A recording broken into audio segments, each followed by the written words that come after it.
ఎలా యూజ్ చేసుకోవాలి, ఏమి ఎలాగన్నది అంతా చూద్దాము. ఓకే, ఇప్పుడు మనకు ఇది వచ్చేసి ఏంటిది, open and closed curly brackets. ఇది వచ్చేసి మనకు మెథడ్ బాడీ అంటాం. మెథడ్ బాడీ గుర్తుపెట్టుకోండి, మెథడ్ బాడీ, ఫంక్షన్ బాడీ ఎలాగని చెప్పండి. మెథడ్ బాడీది ఇది యాక్సెస్ మాడిఫైయర్ పబ్లిక్గానే పెట్టండి ఇప్పుడు. తర్వాత రిటర్న్ టైప్ అనేది ఉంటుంది. ఓకే, అంటే మనకు ఈ టోటల్ ఈ మెథడ్ నుంచి ఏమి అవుట్పుట్ వస్తుంది అనేది, అంటే ఇంటూ టైప్గా వస్తుందా, బైట్ టైప్గా వస్తుందా, అంటే అది సైజెస్ లేండి. ఓకే, బూలియన్ టైప్గా వస్తుందా, స్ట్రింగ్ టైప్గా వస్తుందా ఇన్పుట్ ఈ మెథడ్ నుంచి, అది అనేది రాయాలి. ఓకే, తర్వాత మెథడ్ నేమ్, మీరు ఏ మెథడ్ నేమ్ పెట్టింటే ఆ మెథడ్ నేమ్ మీరు ఏది కావాలంటే అది పెట్టుకోవచ్చు. ఓకే, సో తర్వాత వెంటనే ఓపెన్ అండ్ క్లోజ్ రాసేసి దాంట్లో డేటా టైపు, వేరియబుల్ నేమ్ ఏదైనా పెట్టచ్చు. ఓకే, ఇది మనకు టోటల్గా ఇది ఒక మెథడ్ రాయాలి అంటే జనరల్గా డిస్కస్ చేసేది ఇది అనమాట. ఓకే, ఇప్పుడు చూడండి యాక్సెస్ మాడిఫైయర్స్ మనకి ఎన్ని ఉన్నాయంటే 4 ఉన్నాయన్నమాట.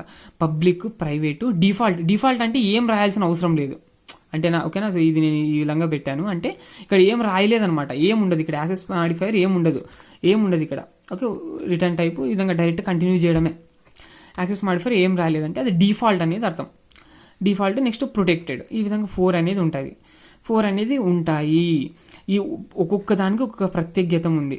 ఓకే, ప్రత్యేకత అనేది ఉంది. యాక్సెస్ మాడిఫైయర్స్ అంటారు దీన్ని. ఆ టాపిక్ తర్వాత చూద్దాం. ఓకే, మెథడ్స్ అంతా మీరు పబ్లిక్లోనే అనుకోండి. ఓకే, ఈ కాన్సెప్ట్ వచ్చేటప్పుడు యాక్సెస్ మాడిఫైయర్స్ కూడా డిస్కస్ చేస్తాను. ప్యాకేజెస్ అని వస్తాయి, అందులో డిస్కస్ చేస్తాను. ఇప్పుడు కొంచెం పక్కన పెట్టేసేయండి.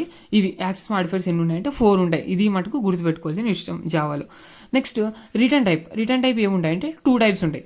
ఒకటి వచ్చేసి డేటా టైపు, ఇంకోటి వచ్చేసి వాయిడ్ అనమాట. Very very important return type అనేది. రిటర్న్ టైప్ ఏమి ఉంటాయి, డేటా టైప్ ఉంటాయి. డేటా టైప్ తెలుసు కదా, pre defined data types idea ఉంది కదా మీకు. సో అవన్నీ డేటా టైప్సే. ప్రీ డిఫైన్డ్, ఇంకా యూజర్ డిఫైన్డ్ కూడా ఉన్నాయి.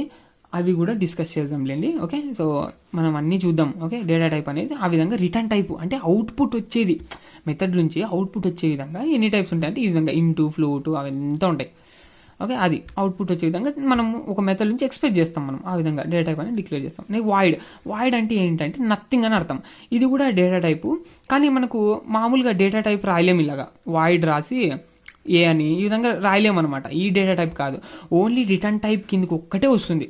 అంటే మనకు మెథడ్ నుంచి అవుట్పుట్ కావాలి అనుకుంటే పైన డేటా టైపు, వద్దు మనం మెథడ్ నుంచి ఏమి అవుట్పుట్ ఎక్స్పెక్ట్ చేయడం లేదు అనుకుంటే వాయిడ్ అనేది రాస్తాం.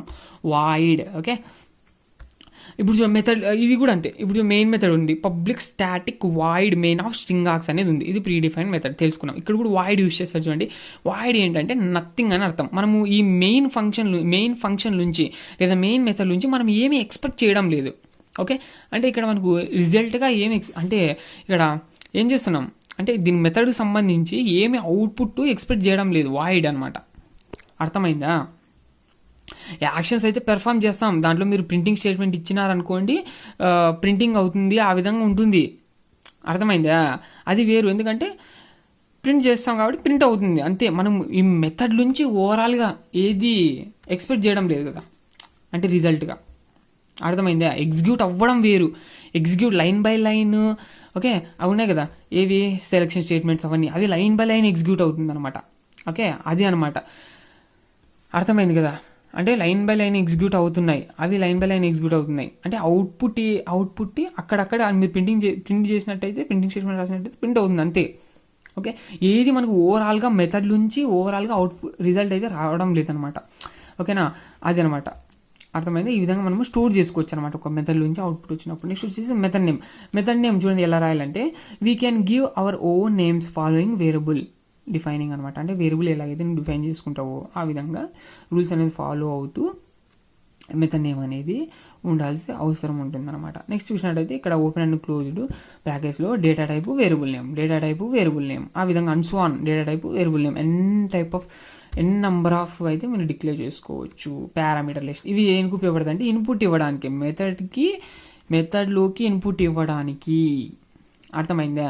ఇవి వచ్చేసి లోకల్ వేరియబుల్స్ అంటాం. చెప్తానులేండి, వేరియబుల్స్ టైప్స్ ఆఫ్ వేరియబుల్స్ వచ్చినప్పుడు అంతా డిస్కస్ చేద్దాం. ఇప్పుడు మెథడ్ అంటే ఒక ఐడియా వచ్చింది కదా, ఇది అనమాట access modifier. Return type 2 types ఉంటాయి. మనం మామూలుగా యూజ్ చేసే డేటా టైపు, తర్వాత వాయిడ్ అనమాట. వాయిడ్ అనేది నథింగ్ రిటర్న్ చేస్తుంది. అంటే ఇవే యూజ్ చేయాలి మీరు ఇంకా. ఓకే, సో మెథడ్ నేము, తర్వాత తర్వాత పారామీటర్ లిస్ట్, ఆ తర్వాత మెథడ్ బాడీ. ఓకే, ఈ విధంగా అయితే ఉంటాయి. అందులో మనకు స్టేట్మెంట్స్ అనేది రాస్తాం టాస్క్ పెర్ఫామ్ చేయడానికి. ఇది అనమాట వెరీ వెరీ ఇంపార్టెంట్.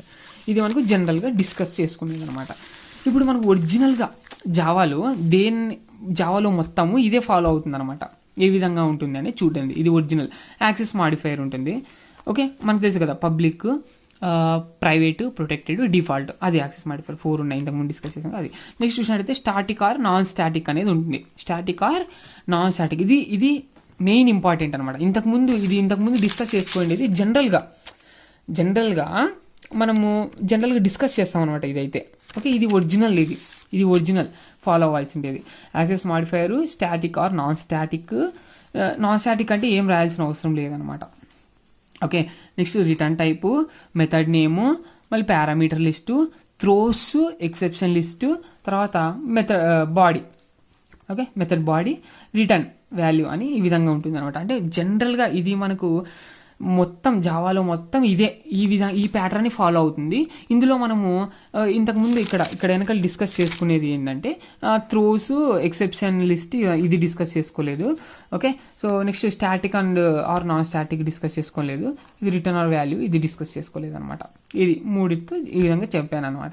ఓకే, ఇది జనరల్గా చెప్తారు, కానీ మెయిన్గా ఇది ఫాలో అవుతుంది. ఇప్పుడు చూడండి, ఇది కూడా చూసుకోండి. ఇప్పుడు మెయిన్ మెథడ్ ఉంది చూడండి, public access modifier, static or non static అంటే ఇక్కడ స్టాటిక్గా డిక్లేర్ చేశా.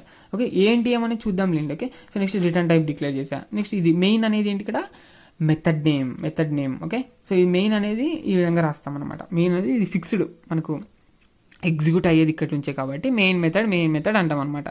Okay, so main method of string args. ఈ విధంగా ఇది కూడా ఏంటి, ఇక్కడ అరే అనమాట ఇది. ఓకే, స్ట్రింగ్ అరే.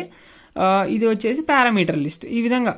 ఓకే, ఇక్కడ చూడండి డేటా టైపు ఏంటి ఇది చెప్పండి, data type variable name. Okay, అర్థమైంది కదా, ఇది అరే. ఇది సర్లేండి, తర్వాత చూద్దాం. ఇది అనమాట బాడీ.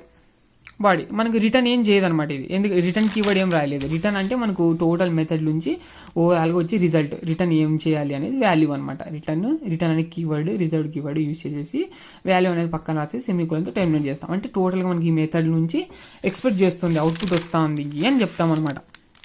అర్థమైందా? ఇక్కడ మెయిన్ మెథడ్ చూసినట్టయితే మనం ఏం ఎక్స్పెక్ట్ చేయడం లేదు, వాయిడ్ పెట్టేస్తాం చూడండి. ఓకే, సో ఇలాగే రాయాలన్నమాట. ఇది ఏం ఎక్స్పెక్ట్ చేయం మనం ఇందులో నుంచి. అర్థమైందా? ఈ విధంగా మనకు చూడండి మెథడ్ అనేది ఈ విధంగా ఉంటుంది. మనకి ఇదంతా త్రోస్, ఎక్సెప్షన్ లిస్ట్ ఏమి అన్నది తర్వాత చూద్దాం, అన్నీ నేర్చుకుందాం. స్టాండర్డ్గా అయితే ఇది ఉంటుంది. ఫస్ట్ దాని గురించి తెలుసుకోండి. ఓకే, అన్ని పోను మీకు అర్థమవుతాయి. చూడండి, ఇప్పుడు 2 పార్ట్స్ ఉన్నాయి. 2 పార్ట్స్ మెయిన్ మనకు ఫంక్షన్ కానీ మెథడ్ కానీ మనకు 2 పార్ట్స్ ఉంటాయి అనమాట. మెయిన్ ఏంటి, ఫంక్షన్ డిఫైనింగ్. ఫంక్షన్ డెఫినేషన్ అంటే ఇది అనమాట. చెప్తాం ఏమేం టాస్క్, ఈ విధంగా మనం ఇది సింటాక్స్ చూసాం కదా, ఈ సింటాక్స్ ప్రకారంగా మనము ఒక ఫంక్షన్ అనేది మనమే రాస్తాం యూజర్ డిఫైన్డ్గా.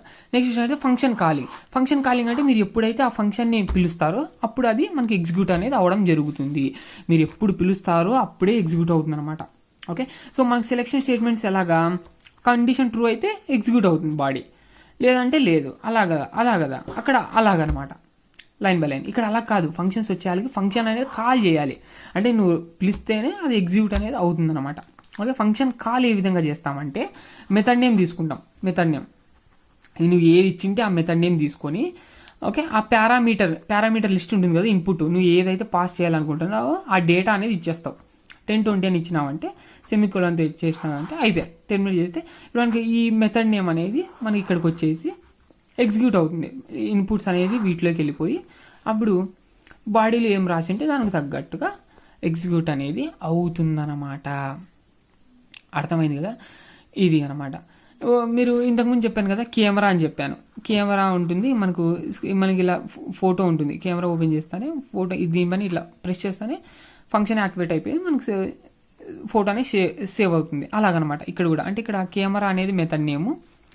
ఓకే, మీరు ఇన్పుట్ ఇస్తున్నారు, ప్రెస్ చేస్తారు అంటే పారామీటర్ లిస్ట్. ఓకే, ఇలా మీరు ఇక్కడ కెమెరా ఓపెన్ చేసినారు, అందులో మీరు ప్రెస్ చేయమని ఇక్కడ ఫంక్షన్ రాస్తారు. ఇలా విధంగా ఇన్పుట్ అనేది ఇస్తారు. ప్రెస్ చేస్తానే మనకు అప్పుడు దీంట్లోకి వెళ్ళిపోయి అదంతా ఇది ఇలా ఫోటో తీయమని తీసేసుకొని అవుట్పుట్ అనేది ఈ టోటల్ మెథడ్ అనేది బయటకి ఇస్తుంది. అది మనకు కనబడుతుంది అనమాట. ఆ విధంగా అర్థమైంది. ఒక చిన్న ఎగ్జాంపుల్ చెప్పాను. Okay, function definition, function calling అనేది ఇంపార్టెంట్. ఇదంతా ఫంక్షన్ డెఫినేషనే, ఎలాగ ఏంటి అనేది. ఫంక్షన్ కాలింగ్ అనేది మెథడ్ నేమ్, పారామీటర్లు వాల్యూస్ ఇచ్చేసినట్టయితే ఎగ్జిక్యూట్ అవుతుంది. అంతే ఇది.